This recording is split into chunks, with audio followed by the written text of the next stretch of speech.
sur le podcast Bien dans ta boîte, je suis Laura Besson, coach, thérapeute, formatrice et autrice. Sur ce podcast, seul ou avec mes invités, on parle psychologie et entrepreneuriat, car je crois que le savoir, c'est la liberté. Celle de devenir libre, autonome, responsable et acteur-actrice de ta vie et de ton business. Ici, on explore les défis de la régulation émotionnelle, des relations et de l'identité professionnelle, tout en découvrant des solutions pratiques pour trouver ta place sur le marché et dans ta vie. Bonne écoute.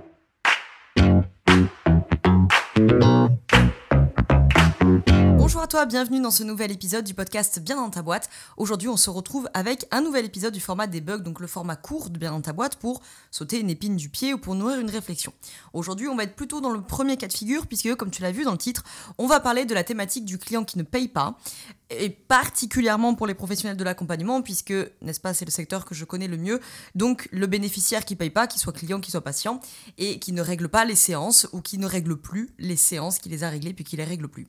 Donc, on va parler de cette thématique-là, c'est-à-dire de comment est-ce qu'on gère ce genre de cas de figure et quels sont les implicites, on va dire, de ce genre de situation, puisque quand on est professionnel de l'accompagnement, coach, thérapeute, sophrologue, naturopathe, que sais-je, notre travail n'est pas juste de faire des protocoles, de donner des outils, etc. Il y a une question de posture, n'est-ce pas? Je le répète depuis des années, et du coup, la question du bénéficiaire qui ne paye pas, outre la thématique de se faire payer, tout simplement. Il y a aussi ce que ça va interroger, en fait, dans la dynamique. On va en reparler juste après. Si c'est le genre de sujet qui te tracasse, qui t'enquiquine au quotidien ou qui te stresse par anticipation, c'est évidemment le genre de sujet, quand on est professionnel de l'accompagnement, qui s'ancre dans la question de la posture. Et ça tombe bien pour toi, puisque la formation Apprendre à être accompagnant ou accompagnante, qui est ma formation sur la posture d'accompagnant, eh bien, elle redémarre le 10 octobre pour la promo 8. Et donc, cette formation va te permettre de régler ce genre de thématiques-là. On les abordera, évidemment, plein d'autres qui reviennent très très souvent, comme tenir le timing des séances, pourquoi est-ce que j'ai prévu genre 1 heure et que toutes mes séances elles font 2 heures et je veux tout donner, donc je donne trop d'informations, je donne trop de mon temps, j'ai du mal à clôturer les accompagnements, j'arrive pas à relancer, je sais pas gérer, enfin bref, il peut y avoir pléthore de scénarios. Et la formation, elle est pensée pour ça. En plus, c'est la 8e promo, donc autant dire qu'elle est quand même rodée. En 2 mots, je ne vais pas occuper tout le podcast pour en parler, parce qu'il y en a beaucoup parmi vous qui la connaissent déjà. Et puis, ceux qui sont vraiment intéressés pour aller plus loin, on vous met dans la description le lien vers la page de la formation pour que tu puisses la découvrir, voir l'équipe pédagogique, les témoignages des anciens élèves, le programme, etc. Et le lien vers la réservation, si tu le souhaites, de l'appel découverte. C'est gratuit, ça dure 30 minutes, ça n'engage à rien, mais ça permet de poser toutes tes questions et de voir cette formation, elle est faite pour toi. Donc juste en 2 mots, la formation Apprendre à être accompagnant ou accompagnante, c'est une formation qui dure 5 mois. Et l'objectif, il est très simple, c'est qu'on a 5 mois pour faire passer tes accompagnements à un autre niveau. L'objectif, c'est vraiment, je veux former des professionnels de l'accompagnement qui ont une posture solide, ancrés, stables et qui sont capables de me mener des séances d'accompagnement de A à Z sans aucun outil. Ce qui ne veut pas dire que tu n'utiliseras plus jamais tes outils.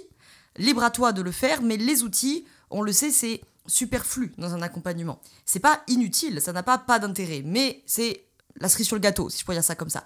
Le gros du travail d'accompagnement, ça dépend de l'alliance entre le praticien et le bénéficiaire, et donc ça dépend de ta posture.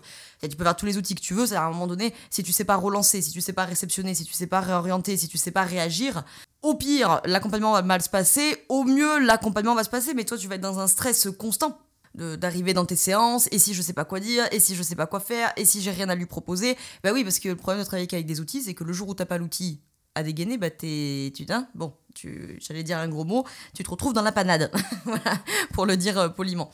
Et donc voilà, vraiment, le but de cette formation, c'est que vous puissiez mener vos séances de A à Z sans aucun outil, c'est votre posture qui fait le travail. Après, vous numberez vos séances de vos outils préférés, etc. Il n'y a évidemment aucun problème, mais il faut avoir cette posture-là de base. C'est ce qui va permettre de te mettre en sécurité, c'est ce qui va permettre de mettre le bénéficiaire également en sécurité. Et dernière chose, pour faire la liaison avec notre thème du jour, dernière chose, c'est que cette formation, elle vous permet de passer vos accompagnements à un autre niveau parce que vous allez beaucoup plus loin en termes d'analyse de l'interaction, analyse du bénéficiaire, bien entendu, mais aussi également de l'interaction qui se joue entre vous et le bénéficiaire, l'interaction, la dynamique relationnelle qui s'instaure entre vous. Évidemment, tout ça est indispensable pour comprendre les enjeux d'alliance, de posture d'abord, et donc d'alliance praticien-bénéficiaire ensuite.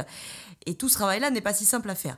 Pourquoi ça fait liaison avec le thème d'aujourd'hui ? Parce que il va y avoir cette thématique-là dans la question du bénéficiaire qui ne paye pas ou qui ne paye plus ses séances.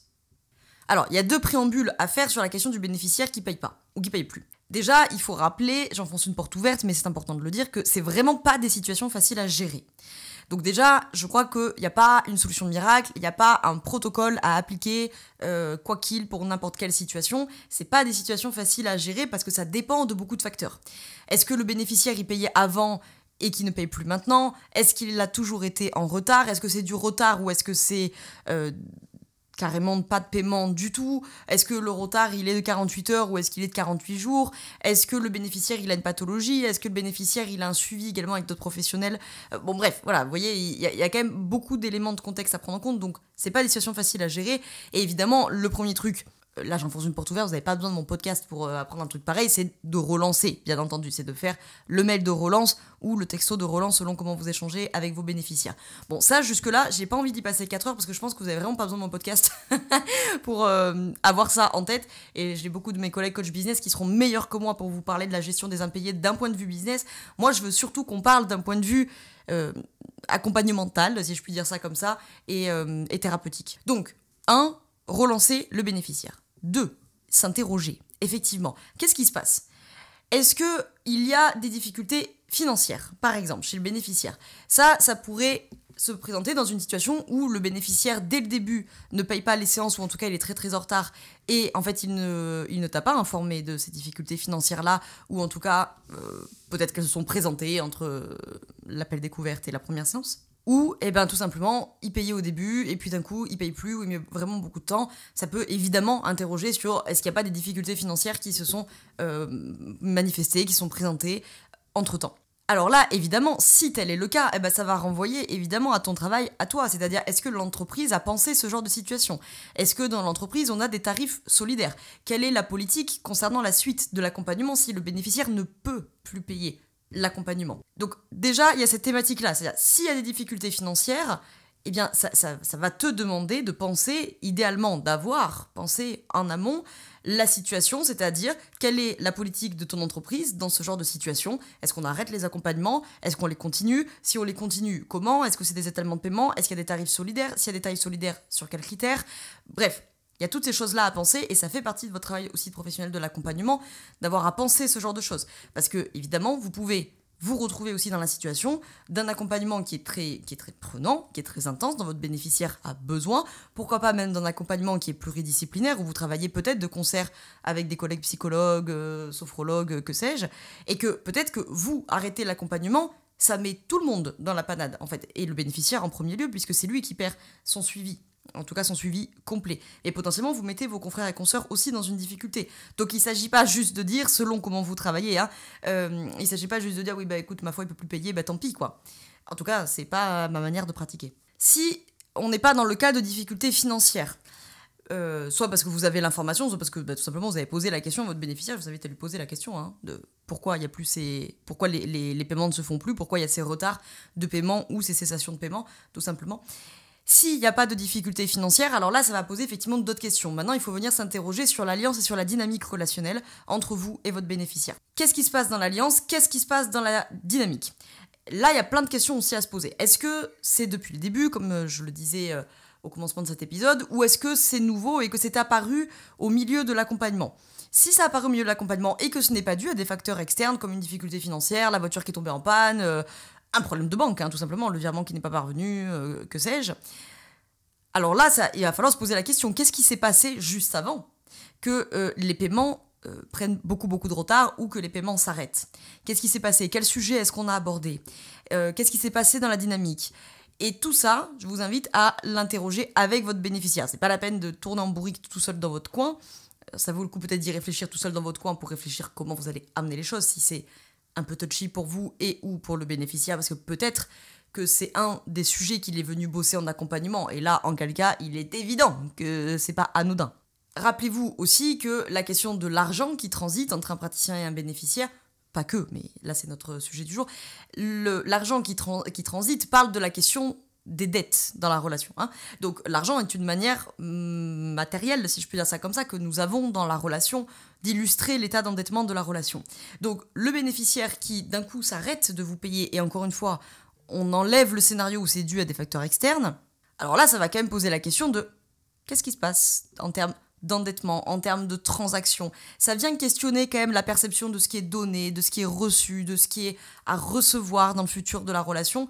Je vous renvoie à toute la question de l'endettement relationnel. Donc voilà, vous relancez, etc. 2, il va vraiment falloir prendre un temps pour s'interroger sur ce qui est en train de se passer. S'interroger avec vous-même, évidemment, dans votre analyse, parce qu'évidemment, c'est votre travail de posture et de savoir être un bon accompagnant ou une bonne accompagnante, et s'interroger avec le bénéficiaire qui peut-être lui-même n'a pas vraiment accès aux raisons pour lesquelles il a oublié de faire ses virements. Peut-être qu'il les a oubliés, peut-être qu'il est dans une forme d'évitement, peut-être qu'il est dans une procrastination et donc dans une énième forme d'évitement ou de lutte émotionnelle. Et donc là, ça va être intéressant aussi de se dire qu'est-ce qui se passe chez le bénéficiaire. Peut-être que votre bénéficiaire va réagir en disant « Oh mon Dieu, mais je suis désolée, j'ai complètement zappé, je sais, ça fait 3 fois, j'oublie tout le temps. » Alors là, ça sert à rien de se braquer de rentrer en persécuteur. Là, il faut s'interroger, qu'est-ce qui se passe ? Si jusqu'ici, mon bénéficiaire y a pensé, et que là, ça fait 3 séances qu'il oublie, qu'est-ce qui est en train de se jouer de manière implicite ? De quoi l'argent fait symptôme ? Enfin, du coup, plutôt de quoi l'absence d'argent ? De quoi l'oubli de ces paiements fait symptôme ? Qu'est-ce que ça peut venir symboliser ? Qu'est-ce que ça peut venir dire de l'état de la relation entre vous et le bénéficiaire ? Ou qu'est-ce que ça peut venir dire de l'état psychique du bénéficiaire, hein ? Et le dernier point qu'il faut rappeler avant qu'on conclue cet épisode, parce que c'est censé être un épisode court, donc je ne vais pas m'étaler, c'est la question du rappel au cadre. Hein. Rappelez le cadre, je vous provoque un petit peu, encore faut-il que vous l'ayez pensé, votre cadre d'intervention. J'avais fait une masterclass sur le sujet, et de toute façon, on va voir ça en long, en large et en travers pendant la formation sur la posture. Une bonne partie avec moi et une bonne partie avec Delphine Gadot, qui est une psychologue clinicienne qui vient aussi vous former à cette question du cadre externe, cadre interne, etc. Bref, le cadre, évidemment, il faut que vous l'ayez pensé en amont. Et on va le faire en formation. Parce que le cadre, ça sécurise tout le monde. Le cadre, c'est ce qui permet qu'on s'appuie sur des limites communes et qui va vous permettre, vous, d'être sécurisé parce que ça définit votre territoire psychique et ça définit votre cadre d'intervention avec le bénéficiaire, donc ça va vous mettre en sécurité. Et ça mettra le bénéficiaire en sécurité parce que lui va savoir sur quoi il peut s'appuyer, quelles sont les limites qui sont solides. Et si vous-même, vous n'avez pas des limites solides, c'est des sables mouvants, c'est-à-dire ça va être compliqué pour le bénéficiaire de s'appuyer sur vous si vous-même il vous sent bancal, en fait, d'une manière ou d'une autre. Donc le cadre, ça sécurise tout le monde, c'est très important. Et donc, évidemment, il peut y avoir un rappel au cadre. On a tout à fait le droit, et c'est même franchement nécessaire, s'il n'y a pas de contexte extérieur, etc., de rappeler aux bénéficiaires que j'entends, je comprends l'enjeu qui est le vôtre en ce moment, mais par contre, voilà le cadre qui avait été défini en début d'accompagnement. Et donc ce cadre, il va falloir le respecter, parce que sinon on va se mettre tous les deux dans une difficulté, en fait. Et ça ne sera pas possible pour moi de travailler correctement, et ça ne sera pas possible pour vous de pouvoir déployer votre matériel psychique en sécurité si ce cadre-là, il n'est pas tenu. Le cadre concernant les paiements, c'est vous qui devez le fixer. Il y a des praticiens qui demandent à être payés avant, il y a des praticiens qui sont d'accord d'être payés après, il y a des praticiens qui considèrent que la séance annulée 24 heures avant, elle est due. Vous voyez, il n'y a pas de règles, il n'y a pas de choses à faire de manière intrinsèque et indubitable, mais par contre, il y a des choses à réfléchir. Parce que nécessairement, encore une fois, mais je pense que là, vous voyez très bien, si votre cadre n'est pas clair, par exemple, les limites sont pas claires concernant la question des paiements de l'accompagnement, le cadre n'est pas clair, donc le bénéficiaire qui se met à tester votre cadre de manière consciente ou de manière inconsciente, la plupart du temps, c'est de manière inconsciente, eh bien, vous allez avoir grande difficulté à reposer vos limites et à formuler une demande en adulte transactionnel sur votre demande de paiement, puisque le cadre n'est pas clair. Est-ce qu'il a 24 heures pour payer, 48 heures, une semaine, un mois ? On est au courant de rien. Alors, tant que vous avez des bénéficiaires qui sont de bonne foi et qui n'ont pas vraiment de difficultés psychiques ou de difficultés externes avec ce sujet, bon, ça va pas trop vous embêter. Globalement, ça va bien se passer. Par contre, effectivement, le jour où vous allez tomber sur un bénéficiaire qui est en difficulté parce qu'il y a des facteurs externes qui le mettent en difficulté et que là, vous allez vous retrouver à dire « Eh ben, merde, en fait, j'ai pas pensé la question des tarifs solidaires, j'ai pas pensé la question de qu'est-ce qu'on fait de l'accompagnement si le bénéficiaire peut plus payer, je n'ai pas pensé le cadre, etc., parce que difficulté externe ou parce que difficulté interne, c'est-à-dire du bénéficiaire qui va tester votre cadre et tester vos limites, parce que je l'ai déjà dit plusieurs fois en newsletter, en podcast, en masterclass, et on le reverra dans la formation en bonne partie avec moi et également avec Delphine, un petit peu avec Chloé aussi, mais elle vient vous former à la question de traumato. Il peut y avoir une tentative, la plupart du temps inconsciente, elle peut être consciente, la plupart du temps inconsciente, pour le bénéficiaire de venir tester votre cadre et tester vos limites. C'est très, très, très, très, très régulier que les bénéficiaires se mettent à tester votre cadre. Ça peut être sur des tout petits trucs. C'est pas obligé d'être sur l'argent ou sur des choses très graves. Ça peut être gratter 5 minutes de séance, voyez. Mais en fait, c'est une manière pour le bénéficiaire de venir tester où est-ce que votre cadre est intransigeant et où est-ce qu'il ne l'est pas. C'est pas mal du tout ce qui fait le bénéficiaire, c'est même plutôt positif en fait qu'il vienne tester ce cadre. Et surtout, vous avez besoin impérativement, je le répète ici, c'est pas le sujet du jour donc je m'étale pas et après je conclus, vous avez besoin impérativement que votre bénéficiaire puisse se confronter à vos limites parce que s'il ne s'y confronte pas, vous n'aurez jamais accès à l'information de comment il se comporte quand il fait face à des limites. Or, cette information-là vous éclaire énormément de choses dans son vécu. Est-ce qu'il réagit par une forme d'anxiété ? Est-ce qu'il réagit plutôt par une forme de pulvérisation de cette limite ? Est-ce qu'il réagit plutôt, si vous prenez le vocabulaire de Cartman, en victime, en persécuteur ou en sauveur ? Est-ce que dans un autre vocabulaire, est-ce que vous avez plutôt un fonctionnement un peu névrotique face aux limites ? Est-ce que vous avez un fonctionnement un peu état-limite par rapport aux limites ? Bref, vous avez besoin que votre bénéficiaire puisse se confronter à ce cadre. C'est vraiment important. Et donc le fait que le bénéficiaire puisse tester vos limites, probablement ça va arriver et c'est une bonne chose. Et ça montre qu'il commence à prendre confiance aussi dans l'alliance, possiblement, selon le contexte, ça peut aussi vous parler de ça. Encore faut-il que vos limites à vous soient solides. Voilà tout ce que je voulais vous dire sur la thématique du bénéficiaire qui ne paye pas. Tous les liens sont dans la description si tu veux aller plus loin avec cette formation à la posture d'accompagnement. C'est la 8e promo, on attaque le 10 octobre, on ne redémarre pas, je n'ai pas fixé les dates de la promo 9, mais de sûr, on ne redémarre pas avant mars ou avril, parce que c'est impossible et que ça rentre dans l'emploi du temps, évidemment. Donc je le répète, on a un objectif principal, il est très clair. On a 5 mois pour faire passer tes accompagnements à un autre niveau. Si tu veux progresser en tant que thérapeute ou coach, te sentir 100% confiant ou confiante pendant tes séances d'accompagnement, eh bien, qu'est-ce que tu veux que je te dise ? C'est la formation qu'il te faut. C'est le programme qu'il te faut pour devenir plus confiant ou confiante, avoir une lecture plus globale, systémique, complexe de tes bénéficiaires et surtout, te sentir enfin légitime en tant que professionnel de l'accompagnement.